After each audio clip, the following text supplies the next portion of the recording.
A semana para os mercados locais foi intensa. Contou com a divulgação de dados importantes de atividade econômica do Brasil para o fechamento do terceiro trimestre deste ano. E do exterior, o que chamou a atenção foram as falas de dirigentes do Fed, os resultados de inflação ao consumidor e ao produtor dos Estados Unidos e o PIB da zona do euro. Então vamos lá.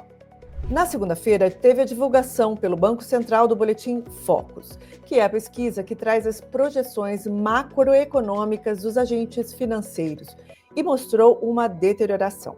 A mediana das estimativas para o IPCA subiu de 4,59% para 4,62% em 2024. De 4,03% para 4,10% em 2025.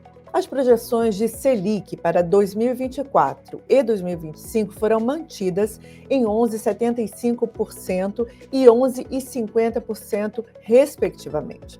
O dólar subiu de R$ 5,50 para R$ 5,55 neste ano.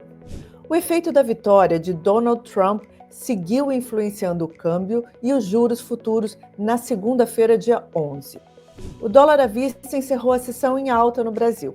A dinâmica de dólar mais forte foi observada nos principais mercados mais líquidos, em especial nos emergentes. Os juros futuros também subiram pelo cenário externo, mas também porque os agentes locais seguiram à espera da divulgação das medidas do governo brasileiro sobre o pacote de redução de despesas e contenção de gastos.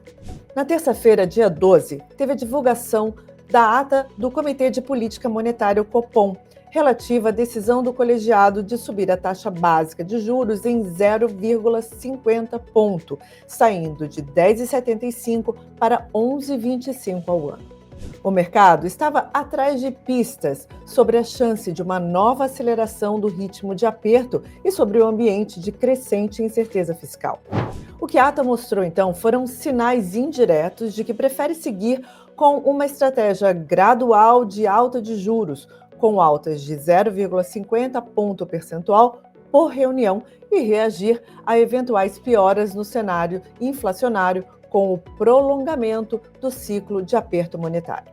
Com relação ao cenário fiscal, o Copom reforçou na ata a necessidade de uma política fiscal crível, com regras previsíveis e transparências em seus resultados, junto com a persecução de estratégias fiscais que reforcem o compromisso com o arcabouço fiscal nos próximos anos. São importantes elementos para a ancoragem das expectativas de inflação e para a redução dos prêmios de risco dos ativos financeiros. A quarta-feira, dia 13, contou com a publicação da inflação ao consumidor americano, que é o CPI, na sigla em inglês. Esse dado é visto com atenção, porque ajuda a balizar o rumo dos juros nos Estados Unidos, por parte do Federal Reserve, o Banco Central americano. O CPI de outubro mostrou uma alta anual de 2,5%, uma aceleração em relação aos 2,4% acumulados em 12 meses no mês anterior. Foi a primeira alta da inflação anual em 7 meses. Os números de inflação ao consumidor vieram em linha com as estimativas de consenso, mas mostrou que o processo de desinflação pode ser mais lento do que o imaginado.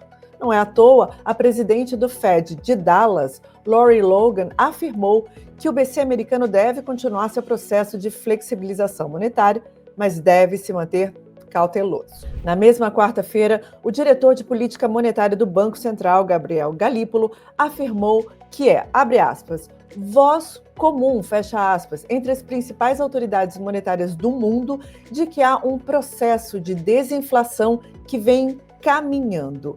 Esse processo talvez seja, abre aspas, mais lento do que se gostaria, fecha aspas.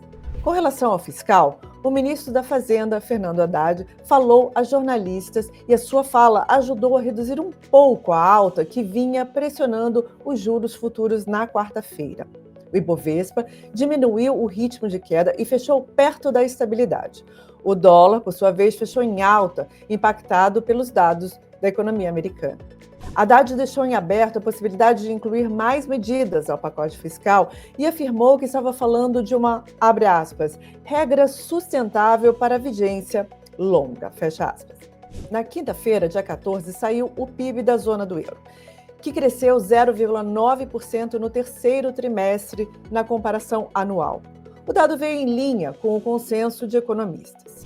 A quinta-feira também contou com a divulgação do Índice de Preços ao Produtor Americano, o PPI, que subiu 0,2% em outubro na comparação com o mês anterior, após a alta de 0,1% em setembro.